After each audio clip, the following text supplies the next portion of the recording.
Why is debugging hard in multi-robot programming? Have you ever wondered why debugging in multi-robot programming can feel like solving a complex puzzle?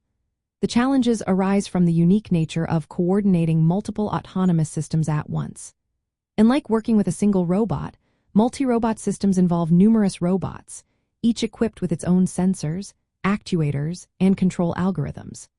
This makes it tough to pinpoint problems, reproduce errors, and grasp the overall behavior of the system.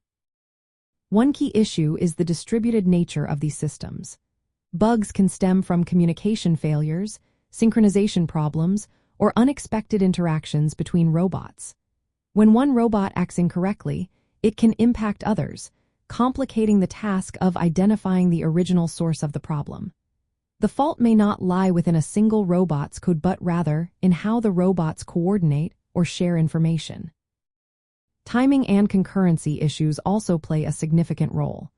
Multi-robot programs often depend on asynchronous communication and parallel execution.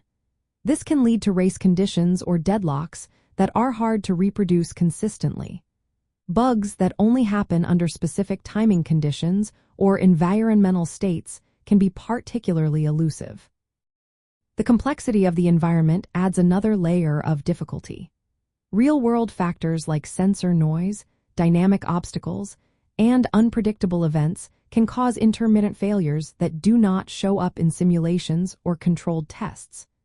Relying too much on simulation can hide these issues, making field testing essential but also more challenging with multiple robots.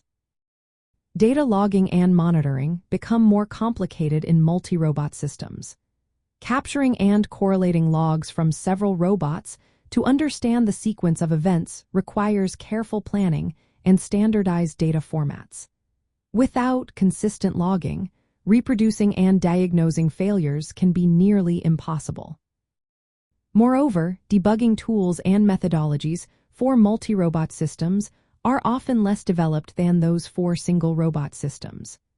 Developers may lack integrated environments that can visualize the states and interactions of multiple robots at the same time, slowing down the debugging process. Lastly, the hierarchical and modular nature of robot programming adds to the challenge. Programmers need to understand how low-level control commands connect to higher-level coordination strategies. Changes in one part of the system can affect others, and misunderstanding these relationships can lead to ineffective debugging efforts. In practical terms, effective debugging in multi-robot programming requires iterative testing cycles. Start with isolated subsystems, use simulation wisely, and gradually progress to controlled and then real-world multi-robot experiments. Detailed documentation, standardized logging, and tools that support multi-robot state visualization are essential. Debugging strategies must also consider the possibility of non-repeatable errors and intermittent failures. This often involves hypothesis-driven testing and careful observation. Understanding these challenges allows robotics engineers to design better debugging workflows. This knowledge helps in developing more reliable multi-robot systems that can function effectively in complex environments.